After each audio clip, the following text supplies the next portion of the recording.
Okay, so in this week's podcast, we're going to be discussing rendering for compositing. So, how you guys are going to want to render your scene to give you the greatest amount of control once you're in the composite. In this particular podcast, I'm going to be discussing setting up and rendering your helmet. So, just to give a quick breakdown of what we're going to be talking about this week in these podcasts, we're going to be discussing render layers, so how you're going to want to set up the scene inside of Maya with your render layers, the particular Maya passes that you're going to want to create to give you the greatest amount of control inside of the composite. We are going to be rendering out the EXR file format, so we'll be discussing how we're going to be using that. And we are going to be creating some custom shaders for any additional passes that we need to create as well. So I'm going to start by talking about render layers inside of Maya. What render layers allow us to do is they allow us to isolate and render geometry from a single scene as separate elements, all right? So we can have separate renders. So you can think of like breaking a scene down. If you had two characters in an environment in a scene, right?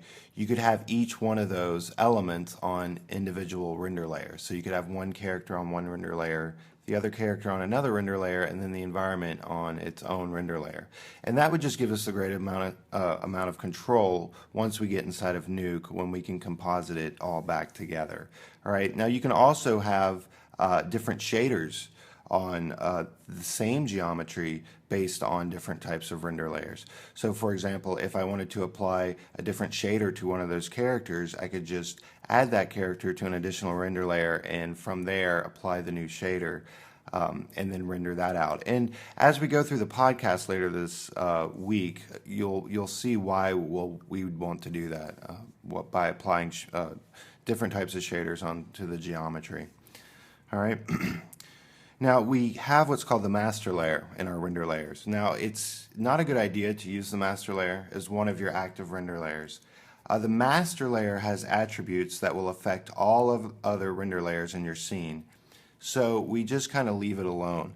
Now initially when I'm importing my helmet and I'm setting up my lights, I'm going to do that on the master layer. But once I start creating the passes and all the different render layers that I need, I'm going to start setting up additional render layers and render from that and turn off my master layer from there.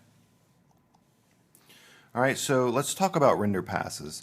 Now render passes allow us to isolate data from an image. So say for example, if I just want the color information from an image, I can render out just the color information. And if I just want the reflective information from the image, I can also render that out separately. If I just wanted the specular information, I could render that out separately, and so on. And by doing that, I'm able to isolate the image and bring it back into Nuke with a greater amount of control than I ever could if it was just all on one file or one image. And you can see here we've isolated the color with an ID mat and an occlusion pass to give us more amount of control over the final image that we see here on the right. Now, based on the render layer, all right, it allows us to isolate and render specific color and lighting information and render it separately, like we were just talking about. So I can render out my color information on a separate pass. I can render out the reflective information and so on. All right, so the required render passes that you guys are going to need to render out for the project are going to be here. The diffuse pass, which is going to be our color and some amount of shadow information. The reflection pass, right, which is going to give us all the reflections in the environment. Our specular pass, our refraction pass, what we call an ID mat, a Fresnel pass, an ambient occlusion pass, and a shadow pass. Now we have an indirect lighting pass or an indirect pass here at the bottom that's starred. That's because in this week's podcast, we're not going to be talking about any indirect lighting. That's going to be for next week, and Joe is going to cover those. So for right now, for this week, as we're setting up this composite, we're going to be doing it without using any indirect lighting. So yes, it will be required, but in next week, when we get a little bit further into it, Joe will discuss indirect lighting and how you want to use that. All right, so let's talk about the EXR format.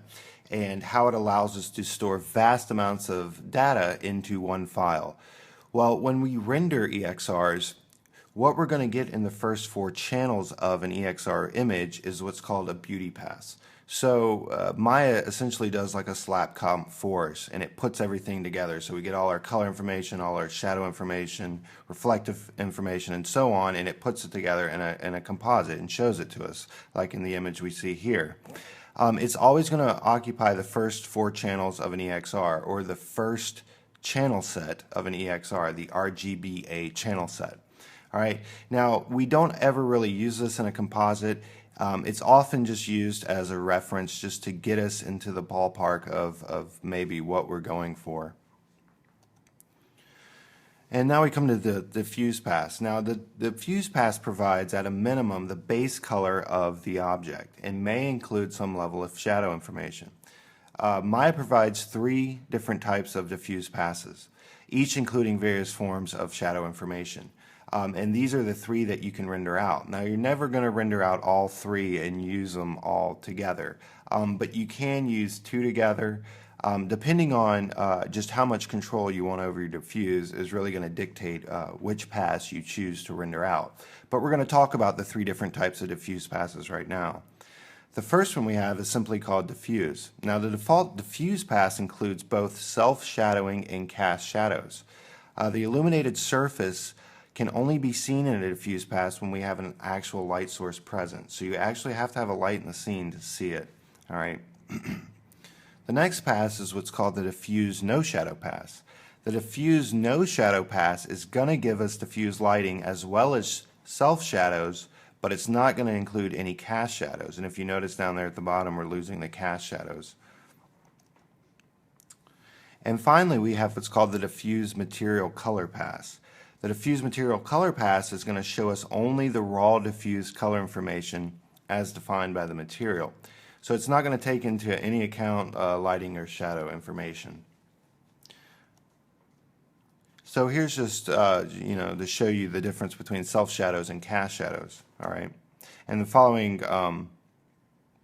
once we get into the new composite, I'll show you how you can use these. And like I said, depending on how much control you want, which particular pass you're going to want to use. All right, so next we have what's called the shadow pass, right? And we have 2 different types of shadow passes that we can render. The shadow pass is defined as the areas of darkness from casting objects. So Maya provides 2 types of shadow passes, one providing grayscale shadow information, or the raw shadow pass, while the other reveals the color that was taken away to make the shadow, or just the straight shadow pass. Now, here on campus, we tend to use the raw shadow pass, and that just has to deal with the way we want to use it in the composite. But you can use just the regular shadow pass. Just be aware that it's a completely different technique of how you use it, as opposed to the raw shadow pass. The next pass that we talk about is specular. The specular pass is defined as the area of highlights created by the light sources. So keep in mind that without a light source, there can be no specular highlight. So we're going to render a specular pass as well to be able to incorporate it into our composite. Next, we have the refraction pass. The refraction pass is only going to render objects that are seen through transparent objects that have the refraction property turned on in their shader. So down here we can see that we have the refraction property turned on in the visor, so we're seeing the helmet underneath the visor, or our refraction. If the shader does not have refractions turned on, the surface will render black in the pass. Now, the shader should already be set up on the helmet. You shouldn't have to adjust anything. It should be good to go. All right, and finally we have the reflection pass. Now, as its name implies, the reflection pass shows only the reflections of the surrounding environment on the objects in the layer. So this is another pass that you guys are going to need to render out, and depending on how much reflection you want on your helmet is going to be up to you. And we'll show you how you can use that and composite it inside of Nuke. All right, so just to cover what we've gone over in this podcast, we've discussed the render layers, all right, so how we can isolate individual geometry in our scene to render separately. We've discussed the render passes, how we can render out that separate information so it can give us greater control once we get back into the composite. And then we've talked about the first 5 render passes that you guys are going to need to render out. So what I'm going to do in the next podcast is jump over into Maya, where we're going to set up our lights and go ahead and create these 5 passes and render them out.